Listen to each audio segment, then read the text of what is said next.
All the time in basketball specifically, you hear people talking about who is a superstar.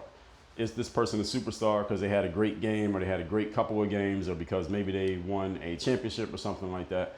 How do we know someone's a superstar? Well, I got good news for you and bad news. Bad news is I'm not going to name any specific people and say they're a superstar or not. But the good news is I'm going to give you the criteria for being a superstar, not only in sports, but in any aspect of life. If any of you wants to ascend to the superstar position at what you do in your personal life, in your family life, in your community, in your business, anywhere else, I'm going to tell you the 3 criteria you must hit, all 3, in order to be a superstar. Check yourself on these. Number 1 is that you do it every single time.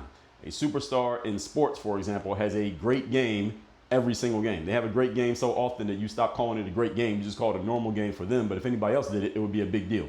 They do it every time. Anytime they don't have a great game, that is an exception, not the rule. See, a player who's not a superstar, when they have a great game, people get all excited, like, wow, look how great this player played. When a player who's a superstar has a game like that, everybody's like, well, that's what they normally do. It's not a big deal. If they have less than that, then that's the exception. The exceptions are the nights when you do not dominate or the days you don't dominate things, not the times that you actually do. Superstar normalizes playing at a super high level. Number 2, you have to bring it all the time, even when you do not feel like bringing it. So you're tired, your back hurts, it's cold outside, it's raining, you got all these problems in your business, a whole bunch of bad things just happen back to back to back, and you got to deal with all of it, and they're still calling on you to get something done. You still got to bring the energy. You still got to bring the confidence. You still got to bring the discipline. You still have to perform as if the day is amazing, even though the day is going terrible for you. That is the burden of being a superstar. One of the reasons many people are not superstars is because they cannot maintain this level of consistency and perform every single time, because when things are going bad, most people's results or performance is a reflection of how things are going. When things are going good, they do great. When things are not going so good, they don't do so good. Superstar does not have that luxury. So you got to ask yourself if you're willing to give that up. And number 3, you are the emergency button for everybody else who's depending on you.